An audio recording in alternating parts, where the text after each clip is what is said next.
The average American renter now spends 45 to 55% of their income on housing, half their paycheck, gone the moment it arrives.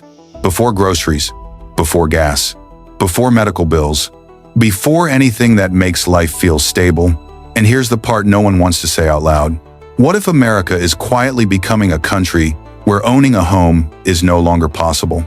Not just difficult, not just delayed, but truly out of reach for millions of people who are doing everything right. Because this isn't happening to the lazy or the irresponsible or the financially reckless. It's happening to people like Emma. Emma is 29. She works full-time at a marketing agency. She graduated from a state university. She pays her bills. She saves when she can. She follows every rule she was taught growing up, the rules that were supposed to lead to a stable life. But every month, her rent rises. Every month, groceries cost more. Every month, her student loan payments take another bite. And every month, the idea of buying a home drifts further away. Emma has run the numbers again and again. She knows exactly what the down payment would be. She knows how long it should take to save. And she knows painfully that the math no longer works. She's not failing. The system around her is. Because while wages in her city have barely moved, home prices have doubled, tripled, and mortgage rates have pushed the dream even further out of reach. Emma isn't alone. She's not an exception. She's the new American norm. A generation working full-time, paying full price, doing everything they were told to do, and still realizing they may never own a home. And if that feels shocking, it should. Because the shift happening right now isn't just economic. It's cultural. It's generational. It's the quiet dismantling of one of America's core promises. And this is only the beginning. And if Emma's story feels extreme, the numbers behind it are even more shocking. Across the country, home prices are outpacing wages by a ratio of 7 to 1. 7 to 1. For every single dollar an American worker earns, home prices are climbing 7 times faster. You can work harder. You can work smarter. You can pick up overtime, switch careers, chase promotions. It doesn't matter. The housing market is outrunning you without even trying. And just when Americans thought it couldn't get worse, mortgage rates hit their highest level in 20 years. 2 decades. Entire generations have never seen borrowing costs this punishing.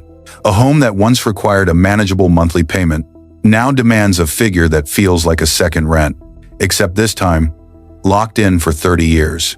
For millions of Americans, the problem isn't whether they can afford a home. It's whether they can afford the mortgage for that home. And increasingly, the answer is no. But the cruelest part of the crisis is something economists are now calling the impossible down payment. Because even if someone could handle the monthly mortgage, they still face a massive wall. The upfront cost. Today, the average American renter would need 10 to 20 years just to save enough for a standard down payment. 10 to 20 years, that's not a financial plan. That's a lifetime sentence. And remember, that estimate assumes nothing goes wrong. No medical emergencies, no job interruptions, no childcare surprises, no inflation spikes, no rent hikes. But in the real world, life always goes wrong somewhere. So generation after generation find themselves locked out of ownership, not because they are irresponsible, not because they failed, but because the gap between income and housing has grown too wide to cross. And yet, despite all this, the real shock isn't the numbers themselves. It's what those numbers reveal. Because the transformation happening right now, this slow, quiet shift toward a renting society, isn't random. It isn't accidental. And it isn't temporary. It's structural. It's systemic. It's deliberate. And this is only the beginning. Because the shift to a nation of renters is not an accident. For most of American history, owning a home wasn't just a financial goal. It was the foundation of the middle class. It was the reward for hard work. It was the symbol that you had finally made it. A modest house, a safe neighborhood, a place where your kids could grow, where your savings could build, where your life could take shape. Homeownership wasn't a luxury, it was an expectation, a rite of passage, a milestone baked into the American identity. But something changed, quietly at first, then violently. Between 2020 and 2025, housing prices didn't just rise, they skyrocketed beyond anything the country had ever seen. Homes that cost $300,000 jumped to $500,000. Homes that were $500,000 became $800,000 or more. Entire cities transformed in a matter of months, not decades. While wages crawled, housing sprinted, and it left millions of people behind in the dust. What used to be a reachable dream suddenly felt like a gated community with a lock no one could pick. But the group hit hardest. It wasn't retirees, wasn't the poor, wasn't even the struggling middle-aged family. It was the young, Gen Z and Millennials, the people who grew up hearing, "Work hard and you'll get your first home," found themselves shut out of the market before they ever had a chance. They have jobs, they work full-time, they juggle rent, student loans, car payments, rising costs of everything. They save what they can. They do the right things, but it doesn't matter. Because the entry price into homeownership shot upward so fast that young Americans weren't just priced out, they were permanently displaced. For the first time in U.S. history, a generation looks at the housing market and sees something their parents never saw. A door that is locked, a system that does not bend, a dream that may never be theirs. And this isn't just emotional, this is mathematical. The average young worker, even with a solid salary, cannot outsave the speed of housing inflation. They cannot outrun rising mortgage rates. They cannot build wealth fast enough when rent absorbs half their paycheck. So what happens next? They step back. They give up. They accept renting as the default, not the temporary phase it used to be. And that shift, that quiet surrender, is the moment when homeownership stops being a universal promise and becomes a privilege reserved for fewer and fewer Americans. But the crisis doesn't stop there, because the real story of why ownership is disappearing goes deeper than prices, deeper than inflation, and deeper than generational struggle. And what comes next will redefine who gets to own America at all. And if you want to understand how fast the American dream is slipping away, look at Mark and Danielle. They're both 32, both college graduates, both working full-time jobs. They did everything the right way. They cut back on vacations, skipped luxuries, packed lunches, took side gigs, all to save for their first home. For 5 years, they put money aside, every month, without fail. But every year they saved, the price of the home they wanted jumped even faster. A house listed at $350,000 when they started saving was suddenly $480,000, then $520,000, then $600,000. They were saving thousands, while the market was gaining tens of thousands. One night, after running the numbers again, Danielle finally said what both of them had been too afraid to admit. We're saving, but we're falling further behind than when we started. And that's the reality for millions of young couples across America. They're not losing the race. The finish line is being moved farther away every single year. But here's where the story gets darker. Because this isn't just about individuals struggling. Something structural and far more powerful is reshaping who gets to buy homes in America. Over the last decade, institutional buyers, companies like BlackRock, Invitation Homes, Tricon, Progress Residential, started quietly sweeping into neighborhoods and buying single-family houses by the hundreds, then by the thousands. Sometimes entire streets, sometimes entire subdivisions. Homes that should have gone to young families were pulled off the market before they even hit public listings. And once these corporations owned the properties, they didn't flip them. They rented them out. They held them. They turned them into long-term revenue machines. They created a new kind of landlord, one with billions in capital, algorithms that track ideal bidding prices, and teams that can outbid any ordinary American buyer without hesitation. Regular families couldn't compete. How do you beat a buyer who can offer cash above asking price in seconds? You don't. So the supply of homes available to the average American shrank. The competition intensified. Prices climbed even faster. And young families like Mark and Danielle watched as the homes they dreamed of became assets in someone else's portfolio. And the question that hangs over all of this is simple and haunting. Is America becoming a nation of renters because people failed? Or because the system was redesigned to make renting the default? Because when major corporations own more and more of the nation's housing, and everyday working Americans own less and less, the dream of ownership doesn't just fade, it gets taken. And that brings us to the truth nobody wants to acknowledge. But the real reason America is becoming a nation of renters is deeper and far more intentional. When people talk about America becoming a nation of renters, they often blame individuals. They didn't save enough. They spent too much on lifestyle. They should have bought earlier. But that narrative collapses the moment you look at the actual forces, reshaping the housing market. Because what's pushing Americans into renting isn't personal failure, it's structural pressure. And the first pressure is brutal. Mortgage rates have surged to some of the highest levels in 20 years. For most of the 2010 seconds, Americans got used to mortgage rates, hovering between 2.5 and 4%. That world doesn't exist anymore. A family that could once afford a $400,000 home now finds the same monthly payment, only covers a $250,000 home, and good luck finding anything livable at that price. In a major American city, rates didn't just rise, they changed the math of buying a home entirely. The jump in monthly costs has priced millions out of ownership overnight, and these families didn't do anything wrong. They simply woke up one morning in a different financial universe.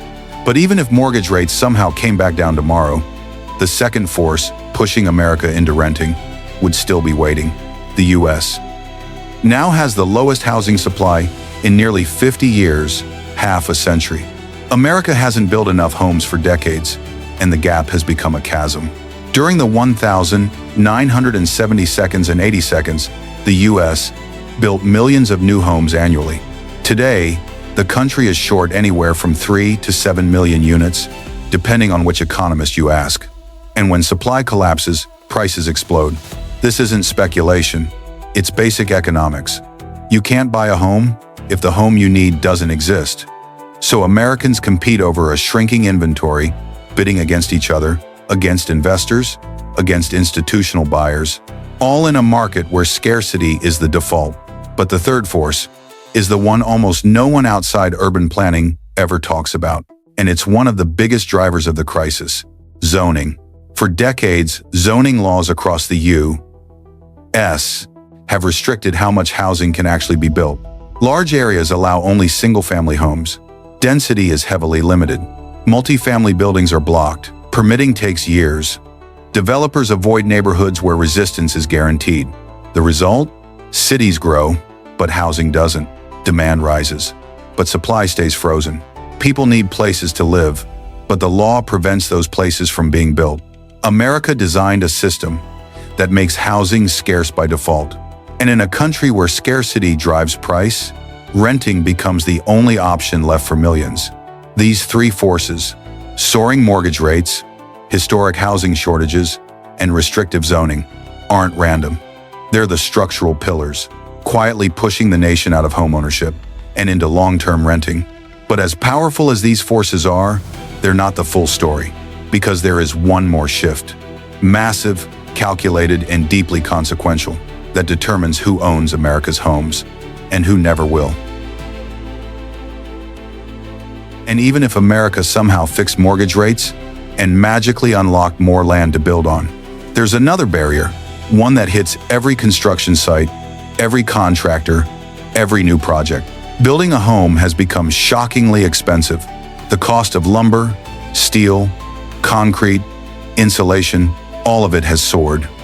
Supply chain disruptions push prices up, and even when materials finally stabilized, labor shortages kept construction slow and costly. Skilled workers are retiring faster than new talent can replace them. Contractors are stretched thin. Projects take longer.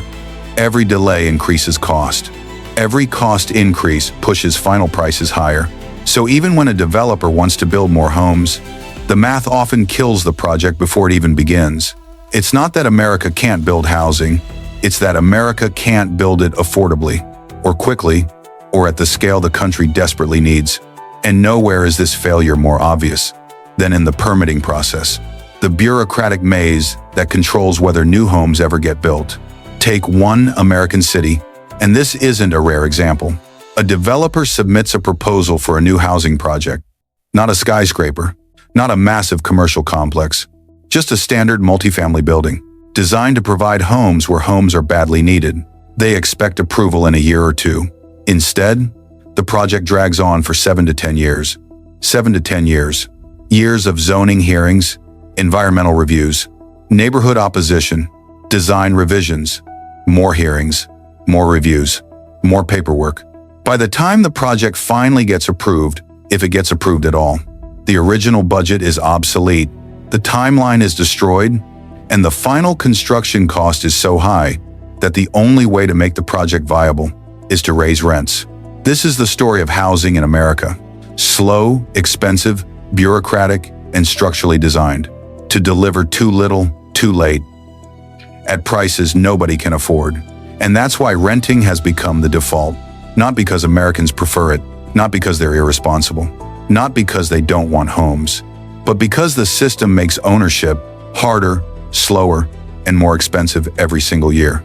Yet even with all these forces, the soaring mortgage rates, the historic housing shortage, the restrictive zoning, the impossible cost of construction, the decade-long approval timelines, none of them explain the most important change in the American housing market. Because the biggest shift isn't about how homes are built, but who owns them once they are built. But these aren't the biggest forces. The biggest shift is who owns America's homes now. For decades, Americans competed with each other for homes. Young couples competed with older buyers. Locals competed with newcomers. Families competed with investors. But around 2012, a new type of competitor entered the market, one unlike anything the country had ever seen.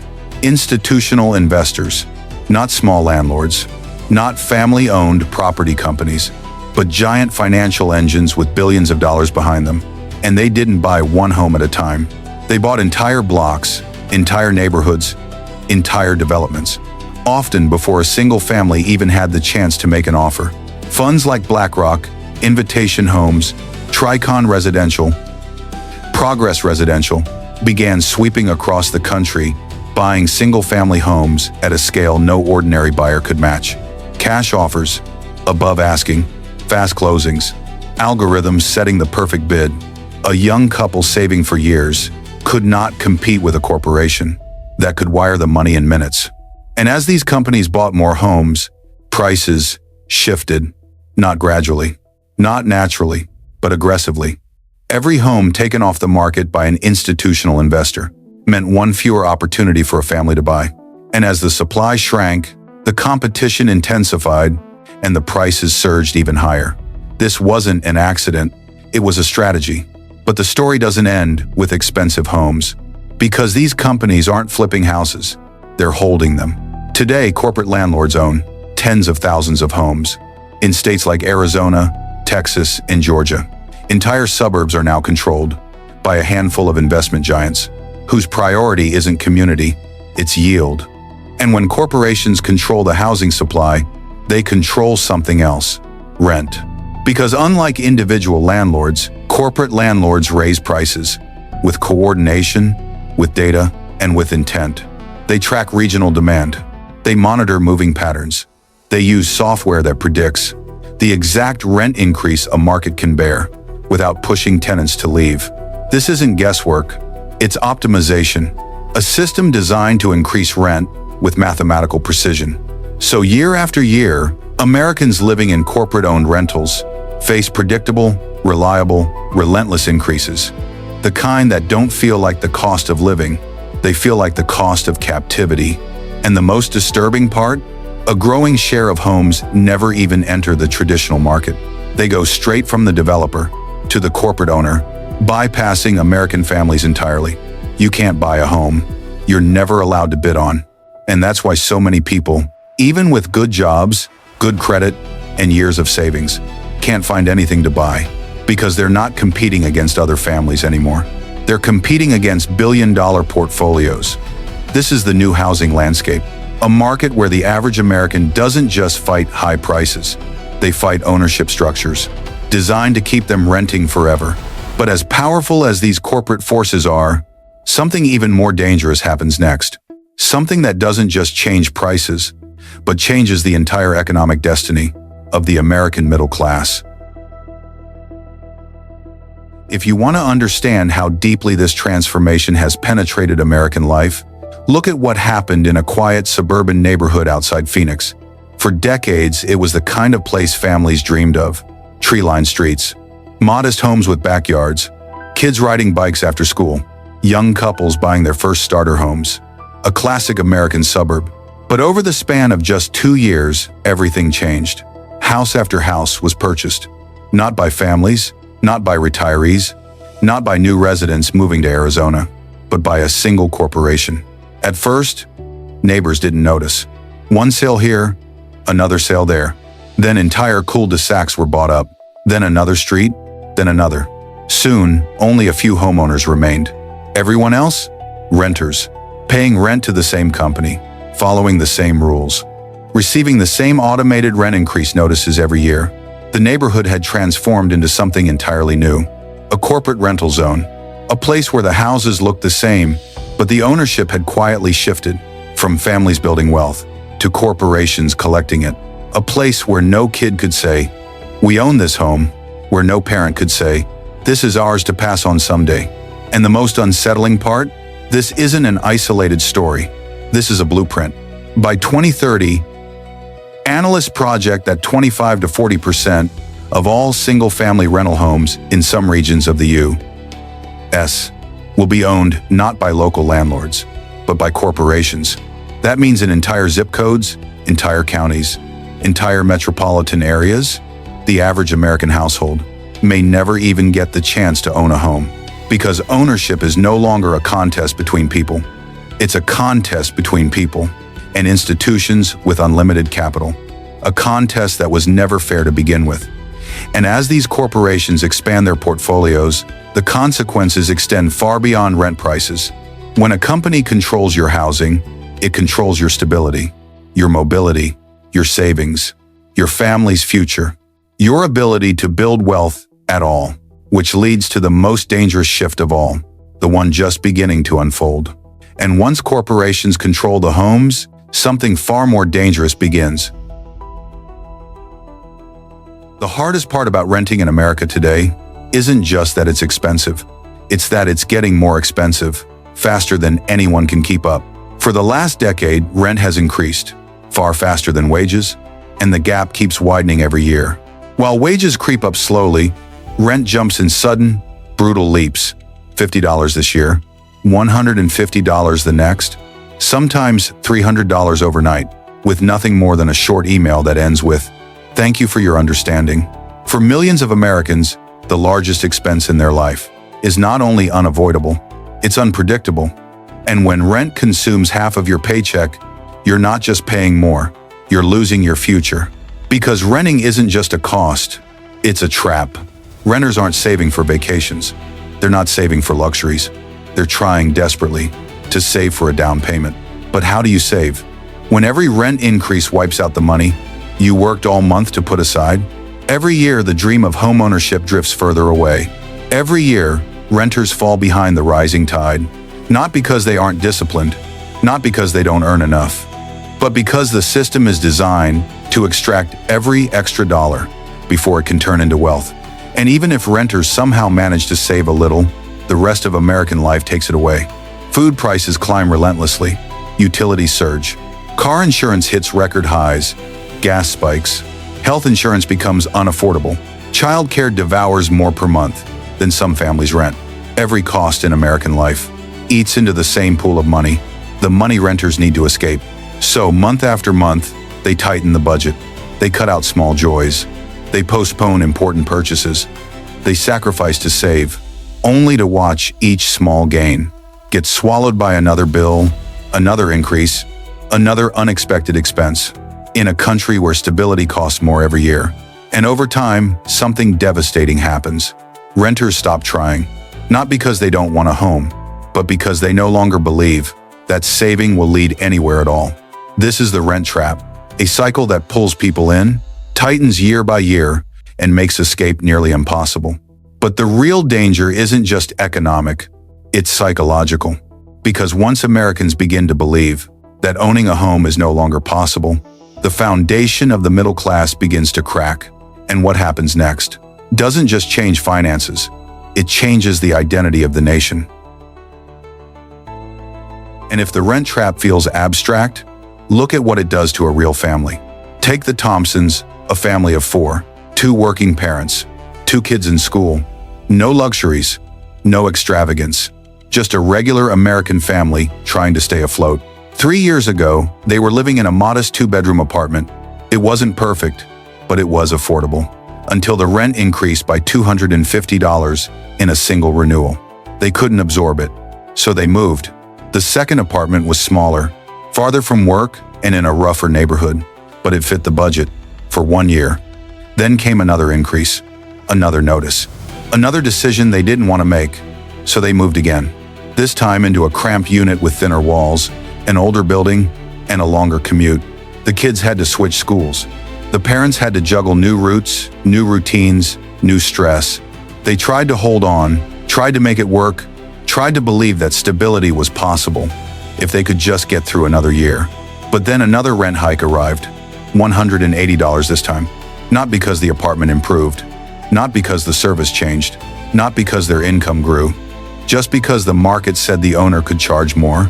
And for the third time in 3 years, the Thompsons packed their belongings into cardboard boxes they never had the heart to throw away. This is what renting feels like for millions of Americans. Not a choice, but a cycle. Not a temporary phase, but a revolving door that never stops spinning. And here's the part that almost no one outside the housing world talks about: the rent inflation spiral. The more you rent, the harder it becomes to save. The harder it is to save, the further away a down payment gets. The further ownership slips, the more exposed you are to rising rent. And the cycle resets, stronger every time. Renting leads to less savings. Less savings leads to more renting. More renting leads to higher rent. Higher rent leads to even less savings. It's not a loop. It's a tightening spiral. A spiral that squeezes renters downward with mathematical precision. And while this spiral is brutal for anyone caught inside it, for one group of Americans, its impact is catastrophic: the middle class. Because when renting becomes permanent, when stability is replaced by constant financial pressure, when a family can no longer build equity or wealth, something fundamental breaks. Something at the core of what America has always promised its people. But what this does to the middle class is even more devastating. For generations, the American middle class didn't just rely on housing. They built their entire financial identity around it. Home equity was the engine of upward mobility. It was the savings account they didn't have to think about. It was the retirement plan that grew quietly in the background. It was the wealth that allowed parents to pass something down, even if they never earned a 6-figure income. Your home wasn't just where you lived. It was your financial backbone. But what happens to the middle class? When that backbone disappears? What happens when owning a home, the cornerstone of American stability, becomes an unreachable luxury? Because that's the reality now. When a family can't buy a home, they're not just missing out on a piece of property. They're missing out on the largest wealth-building tool ordinary Americans have ever had. No home means no equity, no appreciation, no generational transfer, no cushion for emergencies, no financial anchor in a volatile world. For millions of middle-class Americans, that single missing asset creates a lifetime of economic fragility. And the cruel truth is this: without a home, the middle class becomes something it was never meant to be, permanently exposed. But the impact on the next generation is even more devastating, because the traditional American housing path has collapsed. For decades, there was a clear trajectory. Start in a small townhouse, trade up to a first home, eventually move into the forever home, where your kids would grow and your wealth would grow with them. That step-by-step journey wasn't just a dream, it was a roadmap, a path millions of families followed, to move from working class to middle class, and from middle class to stable upper middle class. That path is gone. Today's young Americans are not choosing different lives. They are being pushed into different lives. They aren't skipping the starter home because they want more flexibility. They're skipping it because they will never afford it. They aren't delaying ownership because they're unsure. They're delaying it because the market is shutting them out. They aren't rejecting the old system. The old system simply no longer exists. And when an entire generation can't take the first step on the ladder doesn't just become harder to climb. It ceases to function at all. This isn't just a housing problem. It's the unraveling of the middle class itself. And what comes next? will determine whether the American dream survives or becomes a relic of the past. And the consequences of this housing divide are written clearly in the numbers. Today, the net worth gap between homeowners and renters is widening at a speed America has never seen before. The average homeowner has a net worth dozens of times larger than the average renter, not because they're smarter, not because they earn more, but because their home grows in value, while renters fall further behind with every check they write. Every year, a homeowner gains equity. Every year, a renter loses opportunity. It's a split that compounds, accelerates, and then hardens into two separate economic realities. One America builds wealth automatically. The other America pays for that wealth without ever getting a piece of it. This gap isn't theoretical. It's generational. If your parents owned a home, you likely benefited. If they didn't, you likely start life already behind, in a race that becomes harder to win each year. This isn't how the middle class was supposed to work. This isn't how opportunity was supposed to be distributed. This isn't the promise America grew up believing in, and people feel it. Middle-class families are not confused. They're not imagining it. They're living it every day. The rising bills, the shrinking savings, the constant anxiety of falling behind, despite doing everything they were told to do. And when you listen to them, really listen, you hear the same heartbreaking sentence echo across kitchens and break rooms and late-night conversations across the country. We're doing everything right, but falling behind anyway. It's the voice of a class that no longer feels secure, a class losing its footing, a class being reshaped by forces too large, too fast, and too coordinated to fight alone. But here's the part no one expects. Even in the middle of this crisis, even as the traditional path collapses, even as the numbers look bleak, even as the old version of the American dream slips away, there is still a window of possibility, a shift happening beneath the surface, a new path emerging where the old one has failed, a chance for families to rebuild stability in a different way than before. It's not obvious, it's not easy, and it's not what people were raised to expect, but it is real. And even in this crisis, there is one surprising opportunity. For all the fear, frustration, and uncertainty surrounding America's housing crisis, there's one part of the story most people never hear, because it doesn't dominate headlines and it doesn't fit neatly into the narrative of collapse. But it's real. It's happening now, and it gives Americans something they desperately need: hope. Because across the country, a handful of cities have finally realized what decades of policy failed to understand. If housing affordability breaks the middle class, the only solution is to build so much housing that the system itself begins to shift. And for the first time in years, some cities are doing exactly that. Places like Minneapolis, Austin, Denver, Charlotte, and parts of California have begun approving large-scale affordable housing projects at a pace the country hasn't seen in generations. Entire districts are being rezoned to allow multifamily construction where it was once forbidden. Old industrial zones are being converted into mixed-income communities. Fast-track approvals are cutting years off development timelines. These aren't small pilot programs, they're massive. Structural changes designed to break the cycle of scarcity, and they're working. But that's only one part of the transformation. Because a second movement is emerging, one that didn't even exist 20 years ago.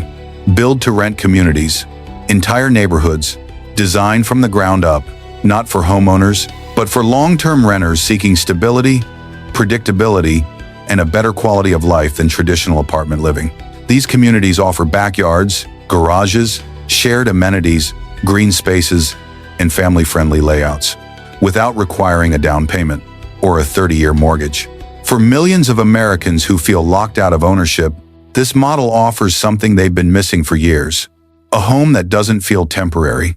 But the innovation doesn't stop there, because America is also witnessing the rise of new housing formats that challenge everything people once assumed about what a home must look like. Co-living spaces that reduce costs while rebuilding a sense of community. In cities where loneliness and isolation have quietly grown. Micro-homes that trade square footage for independence and affordability, giving young workers a financial foothold in the cities that drive opportunity. Modular homes that can be built faster, cheaper, and at higher quality through automated manufacturing, slashing construction costs that once made new housing impossible.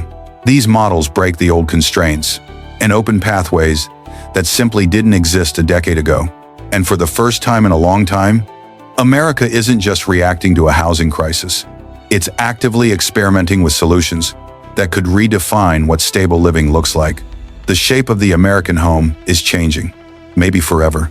And while the old ladder of starter home, first home, forever home is fading, a new set of ladders is being built, designed for a generation that needs different paths to security, stability, and dignity. But this shift leads to a deeper question, one that goes beyond new buildings, new models, or new ideas. A question that cuts to the heart of what America becomes next. But the most ambitious changes aren't happening in construction sites. They're happening inside city halls. In the policy debates that shape who gets to live where and what kinds of homes America is even allowed to build. Because after decades of zoning laws that strangled housing supply, some states are finally testing reforms once considered politically impossible. In places like Oregon, California, Montana, and parts of New England, lawmakers have begun experimenting with policies that would have been unthinkable 20 years ago. Abolishing single-family zoning, allowing duplexes, triplexes, and fourplexes on traditional lots, offering density bonuses for affordable units, granting fast-track approvals for multifamily projects. These reforms are still young, still fragile, and still met with resistance from communities accustomed to the old rules. But they represent something America hasn't seen in decades: a willingness to rethink what housing can look like and who it should serve. But beyond policy and construction lies another shift, one happening quietly in the lives of ordinary Americans. For generations, homeownership defined success. People bought a home because it was expected, because it was tradition, because it was the only recognized path to a stable life. But some Americans are discovering that renting long-term, under the right conditions, can offer a life that is not only more flexible, but sometimes more comfortable. Take Sarah and Michael, a couple in their early 40s who spent years chasing ownership. They saved, they toured homes, they bid, they lost. They stretched their finances until it hurt. Then one day, exhausted, they stepped back and asked a question that used to feel almost taboo. What if we rent on purpose? They moved into a new build-to-rent community with predictable monthly costs, a private backyard, amenities they never could have afforded in a purchased home, and maintenance that no longer drained their weekends. And for the first time in years, their lives felt lighter, less stressful, less anchored to financial pressure, and more open to possibility. They travel more, they save differently, they feel less trapped by a single asset, and more in control of their time. Their story isn't universal, and renting will never replace ownership for everyone. But it reveals something important. If America is truly shifting toward renting, it doesn't have to be a story of decline. It can also be a story of reinvention. But reinvention comes with risk, because the rise of renters doesn't just reshape housing, it reshapes the entire identity of a country that once defined itself by wide-open suburbs and the promise of a home with your name on the deed. Which brings us to the final question, the one that determines the future, not just of housing, but of the American dream itself. But this leads to the final question, what does America become when most people rent? After nearly an hour of unraveling America's housing story, one truth stands above everything else. America's housing crisis is structural, not temporary. This isn't a cycle. This isn't a bubble. This isn't something that will simply cool off or reset on its own. What Americans are living through is the result of decades of policy decisions, economic shifts, demographic pressure, and corporate strategies that have fundamentally reshaped the country's relationship with housing. The crisis is not happening to America. It is happening inside America, built layer by layer by systems that no longer serve the people they were designed for. And that's why, whether the country is ready or not, the forecasts for 2030 all point in the same direction.